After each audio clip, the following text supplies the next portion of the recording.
Η Δύση, αγαπητοί φίλοι, δεν μπορεί να νικήσει σε ένα συμβατικό παγκόσμιο πόλεμο. Και θα σας εξηγήσω γιατί. Καταρχάς, στο δυτικό κόσμο υπάρχει σοβαρότατο οικονομικό έλλειμμα. Και δεν αναφέρομαι φυσικά στα κεφάλαια της Wall Street, ούτε και στα πλασματικά κατά βάση ΑΕΠ των δυτικών χωρών που προκύπτουν εμπολείς από την ενσωμάτωση σε αυτά κρατικών δαπανών. Αναφέρομαι, φίλοι μου, στην πραγματική οικονομία, την παραγωγή δηλαδή πρώτων υλών και ιδίως αγαθών. Με χαρακτηριστικότερο πρόσφατο παράδειγμα το Ρωσο-Ουκρανικό πόλεμο, όπου μόνη η ρωσική βιομηχανία, αν και με μερική κινητοποίηση, κατόρθωσε να ξεπεράσει το σύνολο του δυτικού κόσμου στην παραγωγή πυρομαχικών και όχι μόνο. Και μπορείτε να φανταστείτε τι θα συμβεί σε περίπτωση παγκοσμίου πολέμου, οπότε η Δύση θα πρέπει να αντιμετωπίσει το βιομηχανικό κολοσσό που λέγεται Λαϊκή Δημοκρατία της Κίνας. Επίσης, ο δυτικός κόσμος δεν μπορεί να νικήσει σε ένα τέτοιο πόλεμο, καθότι πολύ απλά δεν έχει τις βιολογικές εφεδρίες για αυτόν. Και δεν αναφέρομαι στο καθ' αυτό πληθυσμό της Δύσης, που είναι ακόμη αρκετά ευμεγέθης, αν και πολύ γυρασμένος, αναφέρομαι κυρίαρχα στην παντελή έλλειψη στρατιωτικής εκπαίδευσης στους δυτικούς πληθυσμούς. Στις περισσότερες δυτικές χώρες, φίλοι μου, ιδίως εκείνες που έχουν σημασία, έχει πάψει εδώ και δεκαετίες να υπάρχει στρατιωτική εκπαίδευση του πληθυσμού. Ο μέσος δυτικός δεν ξέρει καν να φέρει όπλο, πόσο μάλλον να συμμετέχει σε σύγχρονο πεδίο μάχης. Και επειδή φαντάζομαι πως πολλοί σκέφτεστε αυτομάτως την οπλοκατοχή στις Ηνωμένες Πολιτείες, δεν λέγω, ο μέσος Αμερικανός μπορεί να υπερασπιστεί την κατοικία του έναντι εγκληματιών, μπορεί ίσως να κάνει και ανταρτοπόλεμο στις ίδιες τις Ηνωμένες Πολιτείες.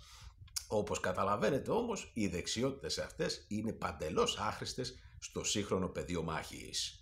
Επίσης, ο δυτικός κόσμος δεν μπορεί να νικήσει ένα συμβατικό παγκόσμιο πόλεμο, καθότι έχει χάσει την κούρσα των εξοπλισμών διεθνώς εδώ και μία δεκαετία. Και αναφέρουμε ουσιαστικά στα όπλα εκείνα που έχουν σημασία στο σύγχρονο πόλεμο, τους πυράβλους δηλαδή, ιδίως τους πυράβλους κρούς πολύ μεγάλης εμβέλειας και μάλιστα τους σούπερ υπερηχητικούς όπως και τα ντρόουν.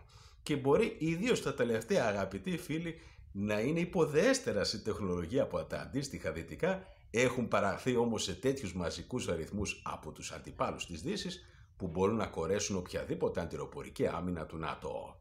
Επίσης, ο δυτικός κόσμος δεν μπορεί να νικήσει σε ένα συμβατικό παγκόσμιο πόλεμο, καθότι επί της ουσίας έχει παραιτηθεί πνευματικά. Θα έχετε καταλάβει και εσείς πως ο μέσος δυτικός έχει καταστεί ένα πλαδαρό, ατομικιστικό και ακραία ειρηνόφιλων, τουλάχιστον ως προς πολέμους που αφορούν την εμπλοκή του ιδίου.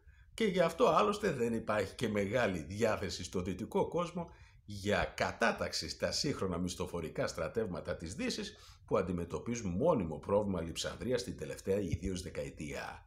Πάνω απ' όλα όμως, φίλοι μου, ο δυτικός κόσμος δεν μπορεί να νικήσει σε ένα συμβατικό παγκόσμιο πόλεμο, καθότι επί της ουσίας ο μέσος δυτικός δεν έχει μια κυρίαρχη ιδεολογία πίσω από την οποία μπορεί να θωρακιστεί και να θυσιάσει ακόμη και τη ζωή του για αυτήν, όπως ο κομμουνισμός ή και ο εθνικισμός.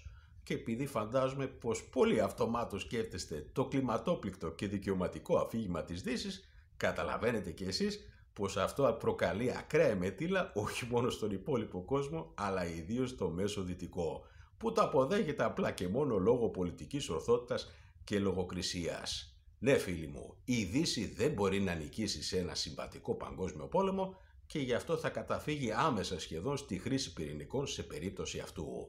Και αυτό το αντιλαμβάνονται πολύ καλά ιδίως οι αντίπαλοι της Δύσης και γι' αυτό δεν ενδίδουν στις συνεχόμενες αυτοκτονικές προκλήσεις ιδίως των Ηνωμένων Πολιτειών. Όλος περιέργως ή καλύτερα θα έλεγα λογικά θα αποφύγουμε εν τέλει τον παγκόσμιο πόλεμο απλά και μόνο λόγω της ανικανότητας της Δύσης να τον νικήσει. Αυτό βέβαια, φίλοι μου, δεν σημαίνει πως προκειμένου να υπάρξει ένα νέο ισοζύγιο ισχύως στον κόσμο και μια νέα παγκόσμια τάξη δεν θα χρειαστούν εντωμεταξύ πολλοί περιφερειακοί πόλεμοι και ιδίως πόλεμοι μέσω ενδιάμεσων όπως ο Ρωσο-Ουκρανικός πόλεμος.